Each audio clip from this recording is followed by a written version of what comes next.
नीति वचन ಸೊ 6ನೇ ಅಧ್ಯಾಯ 6 चैप्टर में 20ನೇ ವಚನ. 20 वचन पढ़ते हैं।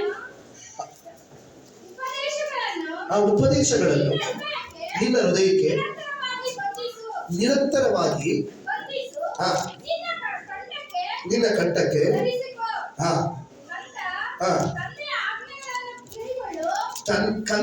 ತಂದೆ ಆಜ್ಞೆಗಳನ್ನ ಕೈಕೊಂಡು ನಡಿ. ತಾಯಿಯ ಉಪದೇಶವನ್ನ ಬಿಟ್ಟು ಬಿಡಬೇಡ. ಅವುಗಳನ್ನು ನಿನ್ನ ಹೃದಯಕ್ಕೆ ನಿರಂತರವಾಗಿ ಬಂಧಿಸು, ನಿನ್ನ ಕಂಠಕ್ಕೆ ಧರಿಸಿಕೋ. ಆಮೆನ್. ಹಲ್ಲೆಲೂಯ. ಎಲ್ಲರೂ ಹೇಳೋಣ ಹಲ್ಲೆಲೂಯ. ಎಲ್ಲರೂ ಜೋರ್ಸೆ ಹಲ್ಲೆಲೂಯ.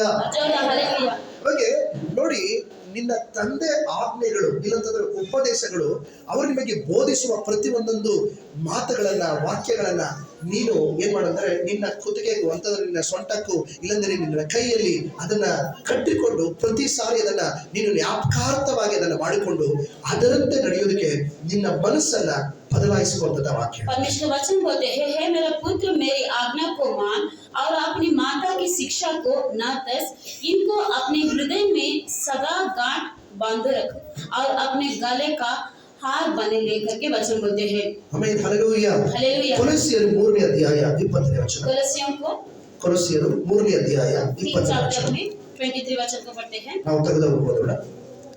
ಕೊಲೊಸ್ಸೆಯರು 3:20 ಮಕ್ಕಳೇ, ಎಲ್ಲಾ ವಿಷಯಗಳಲ್ಲಿ ನಿಮ್ಮ ತಂದೆ ತಾಯಿಗಳ ಮಾತನ್ನ, ನಿಮ್ಮ ಯಾಜಕರ ಸೇವಕರ ಮಾತನ್ನ, ನಿಮ್ಮ ತಂದೆ ಸ್ಥಾನದಲ್ಲಿರುವ ದೇವರ ಮಾತನ್ನ ಕೇಳಿರಿ.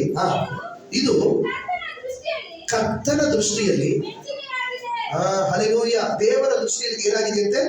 ಮೆಚ್ಚಿಕೆ. ಅವಾಗ ದೇವರನ್ನ ಮೆಚ್ಚಿಸುವಂಥದ್ದು ಇದೆ ಅಂತಂದ್ರೆ, ನೀವು ನಿಮ್ಮ ತಂದೆ ತಾಯಿ ಮಾತಿನಂತೆ, ನಿಮ್ಮ ಸೇವಕರ ಮಾತಿನಂತೆ, ನಿಮ್ಮ ದೇವರ ಮಾತಿನಂತೆ ನೀವು ನಡೆಯುವುದಾದರೆ ಅದು ದೇವರ ದೃಷ್ಟಿಯಲ್ಲಿ ಅದು ಮೇಲಾಗಿರುತ್ತದೆ, ಅದು ಮೆಚ್ಚುಗೆಯಾಗಿರುತ್ತೆ ಅನ್ನೋದನ್ನ ಶಾಸ್ತ್ರ ಸತ್ಯ। प्रभु का प्रसन्न होने जैसा होना है तो परमेश्वर वचन इस तरह बोलते हैं, हे बालकों, सब बातों में अपने अपने माता पिता की आज्ञा का पालन करो, क्योंकि प्रभु इससे प्रसन्न होता है करके वचन बोलते हैं। आमीन। हालेलुया। हालेलुया। हालेलुया। हालेलुया। ಜ್ಞಾನೋಕ್ತಿಗಳ ಪುಸ್ತಕ 13ನೇ ಅಧ್ಯಾಯ 24ನೇ ವಚನ।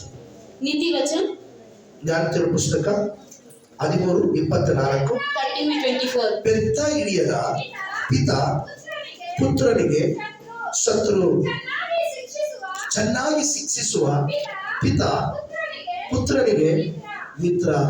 ಹಲ್ಲೆಲೂಯ. ಎಲ್ಲರೂ ಹೇಳೋಣ ಹಲ್ಲೆಲೂಯ. ಇವತ್ತು ನೋಡಿ,